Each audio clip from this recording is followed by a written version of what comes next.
Salut à tous et bienvenue pour une nouvelle vidéo.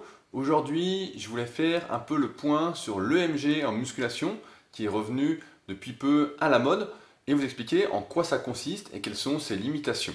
Alors l'EMG, électromyographe, est destiné à mesurer l'activation, l'activité électrique d'un muscle. C'est-à-dire, est-ce qu'un muscle s'active lorsqu'on fait un mouvement? Habituellement, ça se fait chez un neurologue qui va vous planter des aiguilles et qui va vous demander de réaliser un mouvement et ainsi va pouvoir mesurer l'activité électrique, c'est-à-dire en règle générale la vitesse à laquelle passe l'influx, si vraiment ça passe, s'il y a pas, ça coince pas, etc.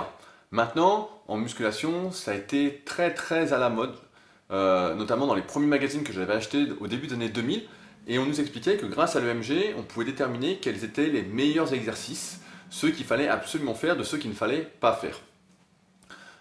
Maintenant, malheureusement, l'EMG, ça a certaines limitations. La première, et je vais prendre des exemples pour bien que vous compreniez, c'est que, en fonction de la morpho-anatomie de chacun, on ne peut pas dire qu'un exercice est meilleur qu'un autre. Exemple, au développé couché, en théorie, ça doit travailler les pectoraux, et pourtant, pour beaucoup d'entre vous, ça va surtout travailler les épaules au détriment des pectoraux. Ce n'est pas que les pectoraux ne vont pas travailler. Si on faisait un EMG en plaçant les aiguilles au niveau des pectoraux, on verrait qu'il y a une activité électrique, qu'ils travaillent, mais vous ressentiriez, et vous ressentez sans doute, plus les épaules que les pectoraux, si vous êtes concerné par ça. Donc c'est pourquoi le premier frein à l'exploitation de l'EMG de manière générale, c'est la morpho-anatomie, c'est-à-dire comment on est fait, la longueur de ses segments, la longueur de sa clavicule, la longueur de ses muscles, etc. Tout en sachant, et c'est mon deuxième point, que lors d'un exercice polyarticulaire, et même lors d'un exercice d'isolation, en fait, ce qui se passe, c'est qu'il y a une sorte de compétition entre les différents muscles qui entrent en jeu. C'est pourquoi ça sert à rien, ou presque, d'analyser seulement l'activation d'un muscle durant un mouvement polyarticulaire, parce que si en théorie, il est censé le travailler, il y a de fortes chances qu'effectivement, il active ce muscle, mais quid de l'activation des autres muscles qui sont mis en jeu durant le mouvement? C'est pourquoi, si on reprend l'exemple du développé couché, bah oui, les pectoraux vont s'activer selon l'EMG, mais c'est pas pour ça que vous allez prendre surtout des pectoraux, ça ne dit pas la force avec laquelle le muscle grand pectoral va s'activer comparativement aux muscles agonistes qui sont sur cet exercice-là, les deltoïdes et les triceps. D'autre part, il faut savoir que le recrutement musculaire est influencé par divers facteurs. Le premier, c'est le nombre de répétitions. On va reprendre un exemple, je vais prendre le mien. Au développé couché, jusqu'à un certain nombre de répétitions, par exemple jusqu'à 10-12 répétitions, ce sont mes pectoraux qui vont limiter le mouvement. On va dire que ce sont eux le facteur limitant. Maintenant, plus je vais monter en répétition, c'est-à-dire jusqu'à 15-20 répétitions, et moins ça va être les pectoraux, je ne sais pas si ça se dit en français, mais on va dire ça comme ça, moins ça va être les pectoraux qui seront le facteur limitant au détriment des triceps. Ce sont les triceps qui vont limiter le mouvement, qui vont faire stopper l'exercice. C'est pourquoi on détermine en général, c'est ce que j'ai fait dans le tome 3 de la méthode Superphysique, un nombre de répétitions, une fourchette de répétitions optimale en fonction des exercices qu'on va faire. C'est pourquoi, par exemple, sur l'exercice d'isolation, on peut monter beaucoup plus haut en répétition que sur l'exercice polyarticulaire. Il y a également, à part la longueur des séries, il y a la vitesse d'exécution. On sait qu'en fonction de à quelle vitesse on va faire ces répétitions, si on est plus ou moins explosif, plus ou moins lent, en fonction du type de fibre qu'on a en priorité, en majorité dans certains muscles, eh bien l'explosivité va recruter les muscles qui sont plus à même d'être explosifs, qui ont plus de fibres rapides, je simplifie volontairement, que les muscles qui ont des fibres lentes, qui vont être plus adaptés, en majorité encore une fois, aux mouvements plutôt lents.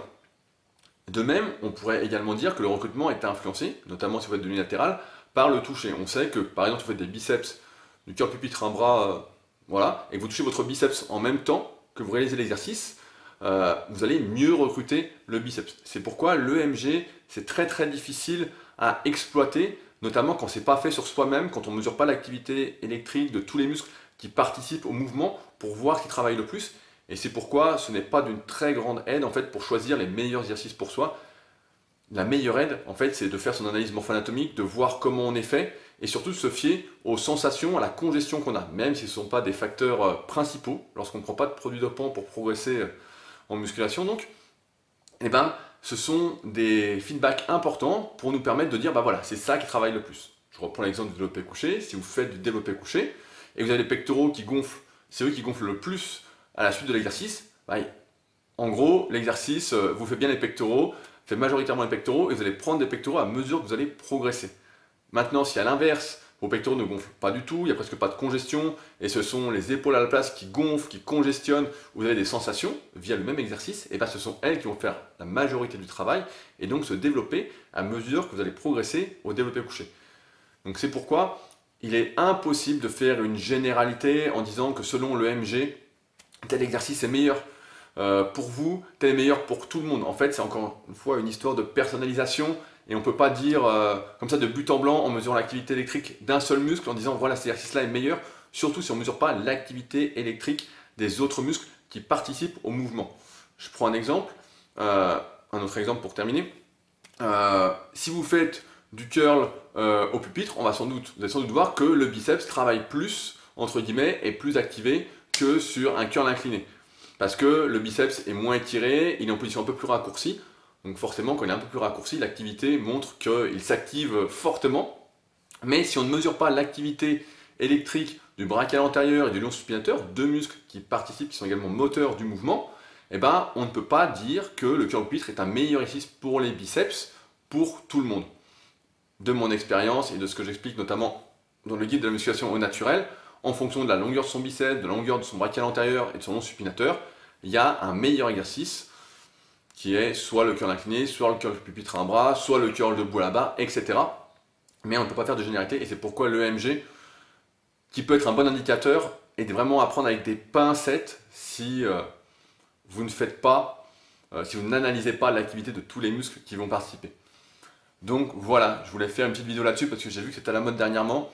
Ça peut vous éviter des erreurs et en tout cas rappelez-vous, vous êtes unique et c'est pourquoi si vous n'êtes plus débutant et vous êtes déjà à un niveau intermédiaire, je vous conseille vraiment de réaliser votre analyse morpho-anatomique en plus du feedback des sensations et de la congestion que vous avez à l'entraînement.